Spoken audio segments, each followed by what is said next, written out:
नमस्कार दोस्तों, कैसे हैं आप सब। स्वागत है आप सभी का आपके अपने YouTube चैनल पर।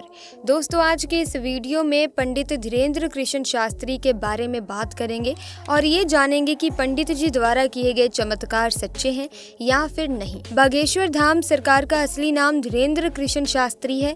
इनका जन्म छतरपुर के छोटे से गाँव गढ़ा में हुआ था।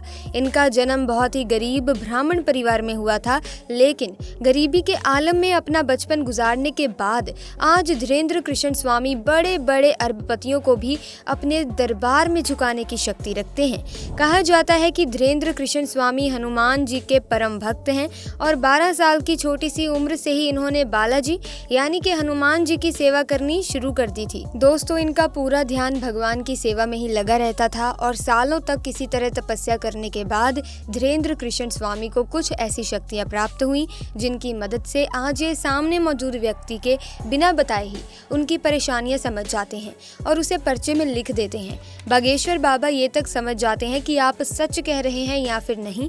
इनके द्वारा लिखा गया एक एक शब्द दोस्तों 100% सत्य होता है, जिसका सबसे बड़ा प्रमाण ये है कि आज तक कोई भी इन्हें झूठा साबित नहीं कर पाया। असल में होता यह है कि जिस किसी की भी अर्जी को बालाजी सरकार स्वीकार कर लेते हैं, उस व्यक्ति को या फिर उसके परिवार के किसी भी व्यक्ति को लगातार सपने में बंदर दिखाई देते हैं। और ये कोई मन की बनाई हुई बात नहीं है दोस्तों। जिन सब की अर्जियां लगी हैं उन सब ने इस बात को स्वीकार किया है। हालांकि मीडिया वालों को कहाँ लोगों की बात पर विश्वास होता है, वो तो सब कुछ अपनी आंखों से देखना चाहते हैं। इस चक्कर में बहुत से मीडिया वाले हैं जो वहाँ पर भक्त बनकर भीड़ में इकट्ठा हो जाते हैं, ये देखने के लिए कि इनके दरबार में आखिर होता क्या है। लेकिन जब मीडिया वाले दरबार में गए तो ये देखकर हक्के बक्के रह गए कि बागेश्वर बाबा ने उन्हें पहचान लिया था और उनकी पोल लोगों के सामने खोल दी। इस पूरे इंसिडेंट को देखने के बाद मीडिया वाले भी बालाजी सरकार के सामने नतमस्तक हो गए। जैसे ही ये बात लोगों के सामने आई, हर कोई ये देखकर दंग रह गया कि कैसे एक नौजवान बाबा ने बड़े बड़ों के कान काट रखे हैं। धीरेन्द्र कृष्ण शास्त्री कहते हैं कि उन्होंने बालाजी महाराज की मदद से अब तक लाखों की जिंदगी सवारी है। बागेश्वर धाम सरकार की कृपा अपरंपार है दोस्तों। तभी तो जो कोई भी इनके दरबार में आता है दोस्तों, वो कभी भी खाली हाथ घर नहीं जाता। सच्चे दिल से मांगी गई दुआ को बालाजी महाराज जरूर पूरा करते हैं। इसीलिए उनके दरबार में भक्तों का तांता लगा रहता है। हर कोई बस एक ही मनोकामना करता है कि कैसे भी करके मेरी अर्जी लग जाए और बागेश्वर सरकार उसे खुद अपने पास बुलाएं। दोस्तों, देखा जाए तो प्राचीन काल से ही कई बाबा साधु महाराज इस धरती पर आए हैं जो अपने अपने धर्म का प्रचार करते हैं, लोगों को सही रास्ता दिखाते हैं, लोगों के कष्टों का निवारण करते हैं।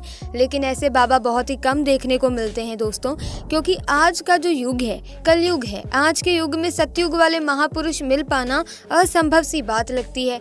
साथ ही जब किसी बाबा को प्रसिद्धि मिलने लगती है तो ऐसे बाबा इन धर्म कर्म के कामों को एक बिजनेस बना लेते हैं और लोगों के साथ विश्वासघात होता है। लेकिन दोस्तों, बागेश्वर धाम के बाबा धीरेन्द्र कृष्ण शास्त्री छाती ठोककर लोगों की सेवा करने में लगे हुए हैं। इनके दरबार में जो कोई भी जाता है ये उनके मन की बात पहले ही जान लेते हैं। ऐसे में दोस्तों, आज हम बात करेंगे कि क्या सच में बागेश्वर धाम के पास दिव्य शक्तियां हैं या फिर इनका असली चेहरा कुछ और ही है। पुलिस ने सारी बातें जनता के सामने लाकर खड़ी कर दी हैं। ऐसे में इतने कम समय में बागेश्वर बाबा ने इतनी ज्यादा प्रसिद्धि कैसे हासिल करी और इनकी शक्तियों की क्या सच्चाई है। क्या वाकई में इनके अंदर शक्तियां हैं या दोस्तों ये सब कुछ पाखंड है, आइए जानते हैं। ऐसे में दोस्तों, आपको बता दें कि कई महिलाएं तो इनके खूबसूरत चेहरे को देखकर इन पर आकर्षित हो जाती हैं। अब इनकी जगह कोई और दूसरा बाबा होता तो वो इस बात का जरूर फायदा उठाता, लेकिन बागेश्वर महाराज ऐसे नहीं हैं। उन्होंने हजारों लोगों के सामने इस तरह की महिलाओं को अपनी माँ और बेटी कहकर सम्मानित किया है। वैसे तो ये अपने गाँव में दरबार लगाते ही हैं, लेकिन इसके अलावा ये दूसरे राज्यों और अन्य जिलों में भी अपना दरबार सजाते हैं। ऐसी स्थिति में वहाँ भी बड़े बड़े मीडिया कर्मी और पत्रकार बागेश्वर सरकार की परीक्षा लेने की कोशिश करते हैं। दोस्तों, एक बार तो बागेश्वर महाराज जी की तरफ से पत्रकारों को चैलेंज दिया गया, जिसमें पत्रकारों को हार का सामना करना पड़ा, क्योंकि अपने दरबार में आने वाले हर शख्स के मन में क्या चल रहा है उसका ज्ञान बागेश्वर सरकार को बखूबी रहता है।